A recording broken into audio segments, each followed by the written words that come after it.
Assalamualaikum warahmatullahi wabarakatuh. Di sini saya akan menjelaskan tasawuf pada masa tabi'in tabi'in. Sebelumnya saya akan menjelaskan apa itu tasawuf sunni. Tasawuf sunni adalah sebuah metode cara penyucian diri dengan pembiasaan terhadap akhlak-akhlak terpuji yang mencontoh dari perilaku Rasulullah serta sahabat dan keturunannya. Sedangkan tabi'in adalah orang muslim yang pernah bertemu atau belajar dari para tabi'in. Sedangkan tabi'in adalah orang muslim yang pernah bertemu atau belajar dari sahabat Nabi. Di masa ini antara abad kedua sampai ketiga Hijriah, lahir banyak tokoh-tokoh tasawuf yang ajarannya sangat dikenal dalam ilmu tasawuf, seperti Ibnu Arabi dengan Wihdatul Wujudnya, serta yang lain-lain. Oleh karena itu, sangat diperlukan pemahaman akan konsep dan ajaran tasawuf agar konsep tersebut bisa terserap dan dipahami dengan benar serta diimplementasikan dengan cara yang benar. Sehingga benar-benar para pengamalnya sufi-sufi yang wisul kepada Allah. Baik, selanjutnya saya akan menjelaskan beberapa tokoh, konsep, dan akhlak para sufi. Yang pertama adalah Imam Syafi'i.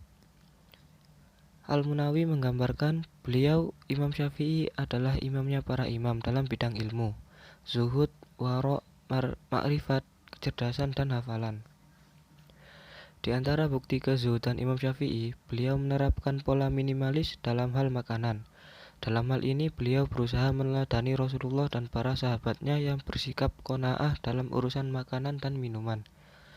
Imam Syafi'i yang menurut sebuah riwayat mengatakan, sejak aku usia 16 tahun, aku tidak pernah makan kenyang, kecuali sekali kenyang yang langsung aku muntahkan saat itu juga. Al-Rabi mengatakan bahwa Imam Syafi'i menghatamkan Al-Quran 60 kali selama Ramadan. Imam Syafi'i mengatakan barang siapa ingin diterangkan hatinya oleh Allah, maka hendaklah berkholwat, menyediakan konsumsi makanan, menjauhi pergaulan dengan orang-orang bodoh maupun oknum ulama yang tidak memiliki kesadaran ilmiah dan tata krama. Yang kedua adalah Hatim al-Asyam. Syekh Abu Ali al-Ad-Daqaq berkata, ada wanita yang datang kepada Hatim untuk suatu masalah yang harus diselesaikan. Tiba-tiba muncul suara semacam kentut ketika itu. Wanita itu tampak berubah roman mukanya. Karena malu, Hatim lantas berkata, tolong keraskan suaramu. Hatim menampakkan seakan dirinya tuli. Melihat ketulian Hatim, wanita itu berubah menjadi amat gembira. Lantas wanita itu bilang, sungguh Hatim itu tidak dapat mendengarkan suara. Sejak itu ia dikenal dengan sebutan Al-Asyam, si tuli. Yang ketiga adalah Dzunun al-Misri. Tanda-tanda orang yang arif ada tiga. Sikap waroknya tidak mematikan ma'rifatnya, tidak meyakini bahwa sisi batiniah ilmu menentang hukum lahiriah, dan banyak nikmat Allah yang diterima tidak membuat dirinya menabrak batas-batas haram yang ditentukan Allah. Yang keempat, Abu Said al-Khazaz. Setiap hal batiniah yang bertentangan dengan lahiriah adalah batil. Yang kelima, Abu Khair al-Atqa. Tidak seorang pun mencapai tahap kemuliaan kecuali menetapi keserasian, memeluk adab serta menunaikan fardu dan kewajiban, dan bergaul dengan orang-orang yang soleh. Yang kelima, Abu Yazid al-Bustami. Banyak doktrin dan kata hikmah yang muncul dari lidahnya, antara lain sebagai berikut. Ketika beliau telah mencapai maqam mahabbah dan ma'rifat hingga ia memasuki maqam fana, beliau berkata, menjadilah sifatku sifat rububiyah, lidahku adalah lidah tauhid, dan isyaratku adalah isyarat keabdian. Orang yang bahagia adalah orang yang dapat mengumpulkan cita-citanya menjadi satu, yaitu semata-mata hanya kepada Allah dan hatinya tidak terganggu oleh apa yang dilihat matanya dan yang didengar telinganya di dunia. Orang yang mengenal Allah, maka sesungguhnya ia zuhud dari segala yang menghalanginya kepada Allah.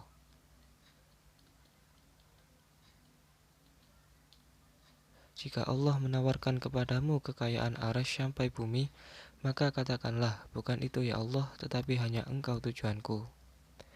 Andaikan ada orang yang bisa berjalan di atas air atau duduk di atas angin, maka janganlah tertipu olehnya. Perhatikanlah bagaimana ia melaksanakan perintah Allah dan Rasul-Nya. Sebab setan mampu bergerak dari timur ke barat dengan waktu sekejap, akan tetapi tetap terkutuk. Saya telah bermujahadah selama 30 tahun, namun tidak menemui perjuangan yang lebih sulit daripada perjuangan mendapatkan ilmu dan mencegah bahayanya. Janganlah kamu terkecoh oleh ocehan setan, karena ia berkata, jika sudah jelas bahwa dalam ilmu terdapat bahaya yang besar, lebih baik tinggalkan saja. Sekali lagi, jangan kau menyangka ocehan itu benar.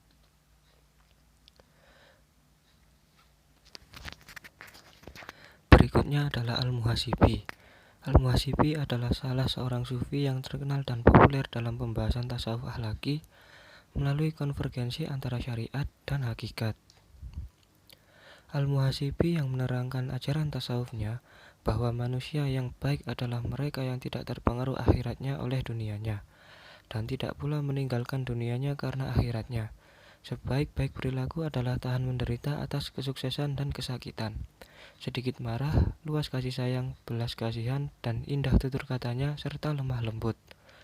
Orang yang zalim akan kiamat atau celaka meskipun dipuji, dan orang yang terzalimi akan selamat meskipun dicela orang. Al-Muhasibi dalam tasawufnya senantiasa berada dalam bimbingan Al-Quran dan Sunnah Rasulullah, memadukan antara lahiriah, batiniah agama, antara akal dan rasa, antara syariat dan hakikat. Berikutnya adalah karakteristik tasawuf pada masa atba'ut tabi'in. 1. Munculnya berbagai teori-teori dan istilah-istilah tasawuf, seperti fana, baqo, ittihad, dan ma'rifat. 2. Banyak ditemukan karangan-karangan para sufi, seperti kitab Risalah Qusyairiyah, karangan Al-Qusyairi, dan lain-lain. Terjadi pembenaran terhadap istilah dan konsep tasawuf yang menyimpang agar kembali merujuk kepada Al-Quran dan Sunnah Rasulullah. Yang keempat, para sufi memadukan aspek lahir dan batin atau syariat dan hakikat serta memadukan antara ilmu dan amal. Yang kelima yaitu telah mengenal konsep ahwal dan maqamat dalam bertaqarrub pada Allah.